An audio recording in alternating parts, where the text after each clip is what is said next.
కోటి కాంతుల వెలుగులతో ఉదయించెను ఒక కిరణం.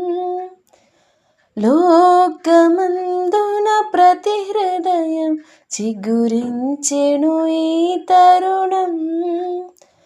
కోటి కాంతుల వెలుగులతో ఉదయించెను ఒక కిరణం.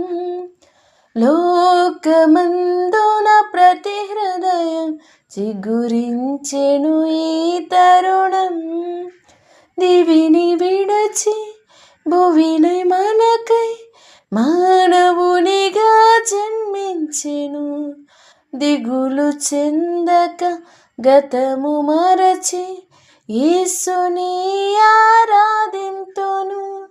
లోకానికే ఇది పర్వదినం, మహదానందమే ప్రతిక్షణం. లోకానికే ఇది పర్వదినం, మహదానందమే ప్రతిక్షణం.